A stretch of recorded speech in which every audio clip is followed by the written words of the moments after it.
Okay. Yes. All righty. Welcome, Steve. Thank you, David. So I'm going to talk to you today about my recovery from the abrupt ending of a relationship in an unexpected way. So I started dating Erin in February of 2012, and we got along really great. Our kids were the same age. We had very similar personalities. We were both ENTPs in the Myers-Briggs type, which meant we were both scientist types. So we laughed all the time. We were both irreverent. We planned to get married in January of 2013. And I had already spoken to Elizabeth, who was my rector at St. Mark's, about it. And Erin had told her dad I was the one. And previously she'd been married to an abusive person. And I think by me just being myself, she was just, very happy, but we just got along fabulously. We really loved each other. But the morning of November the 14th, she had gone to drop her daughter off at the bus stop when a neighbor burst in. And I was looking at the clock. I remember thinking, Erin's running late. Neighbor burst in and said, Erin's had a bad fall. And I ran outside. I sprinted outside. I was barefoot. And she was lying on the ground, her daughter sobbing. And there were literally 10 EMTs working on her and standing around. And I asked what was wrong and, what could I do? And they said, get all her meds. I ran inside. I took her daughter in, grabbed her meds and came back out. And Erin had a heart condition. She had transposition of the greater vessels, and it's what produces blue babies. And her mom later told me that at the age of 3 days, she'd taken her to Toronto for an operation by a doctor back then. It was new surgery, and there were 5 babies who got operated on, and only 2 of them survived, and Erin was one of them. So she was in her mid-40s when this happened. Any case, one of the EMTs told me it didn't look good and to prepare the children. So I talked to her 2 kids and I told them to prepare for the worst, but hope for the best.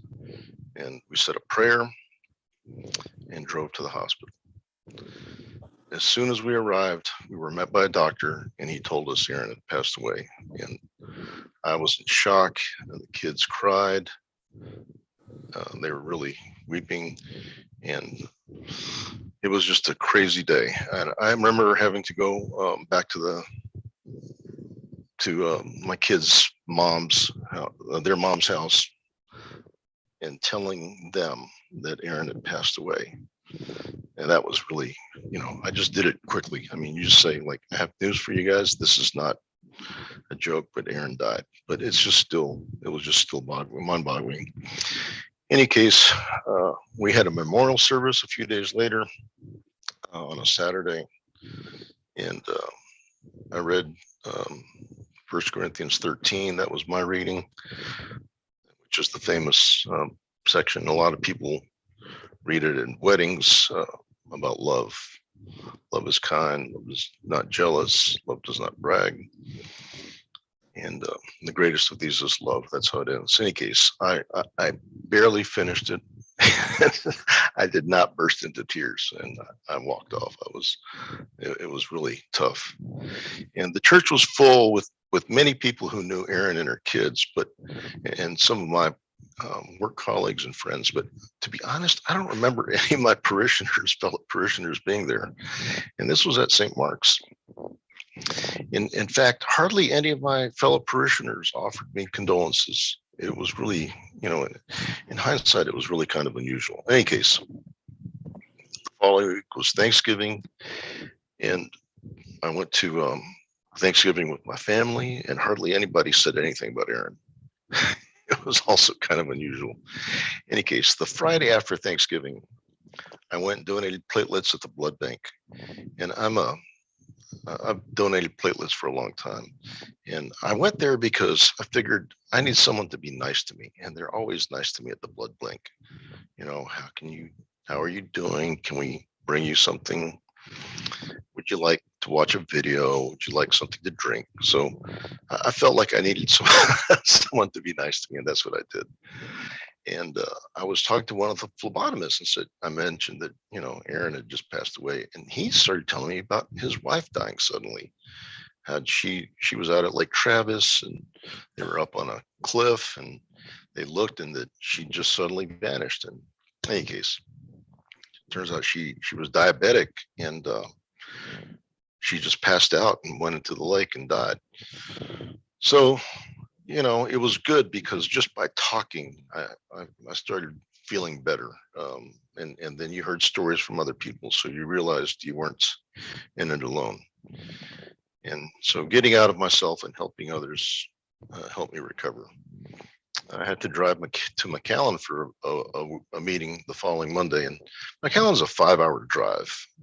And I just remember crying a huge chunk of the way, and I was just angry with God. Like, how could this happen? How could you let this happen? I don't understand. And we seem so perfect for each other. It just seemed very cruel of God. I just did not fathom how this happened. When I came back, I called the widow of a friend and one of my best friends, and he had committed suicide, and she comforted me and talked to me about the grief process. And I bought a little book called How to Survive the Loss of a Love. I've used it many times for all kinds of losses, and that was helpful too. I just remember crying all the time back then. I was, what do you call it, emotionally labile. I was just triggered by anything just about, and I would cry all the time. I remember going to All Saints Church just north of campus at the University of Texas, and they have a service every Christmas time where they just sing carols.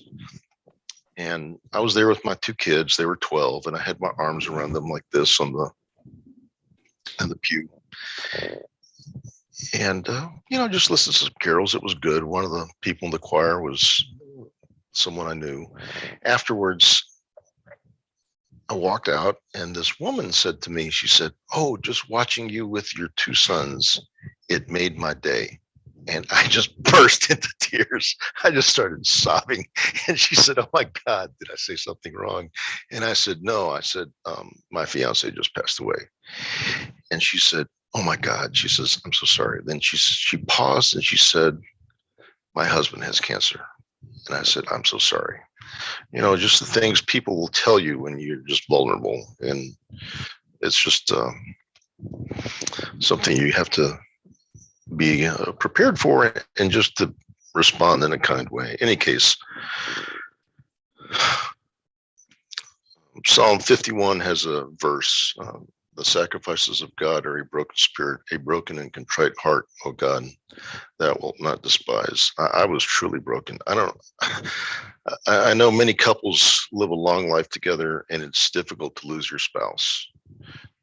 They're married decades, like my parents were when my dad passed away. But it's just that this was someone I had planned on living my whole life with, and it was just really unbelievable. You just don't prepare for that.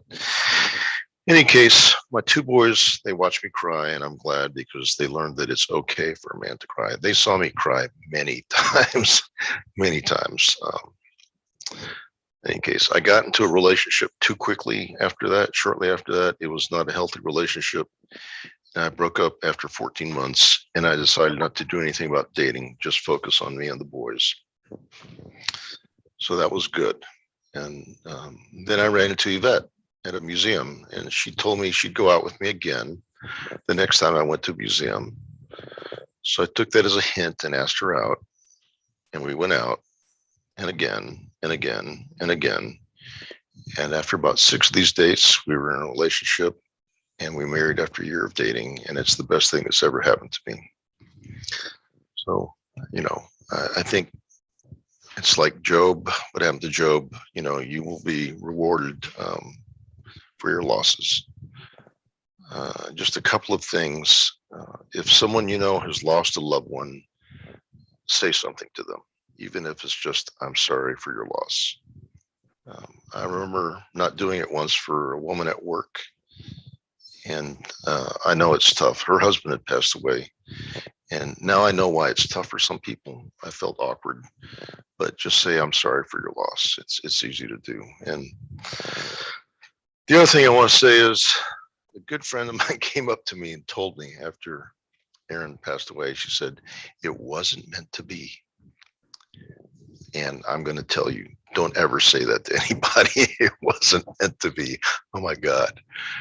So it's just a crazy thing. Yeah, just say, I'm sorry for your loss. I'm so sorry. Can I do anything? I don't know. But don't ever tell someone it wasn't meant to be. Um, in any case, live your life to the fullest. You never know what tomorrow will bring. And thank you for listening. God bless each and every one of you. Thank you so much, Steve, for sharing your story with us. And I'm so thankful for the wisdom you've given me and all of us today. Thank you.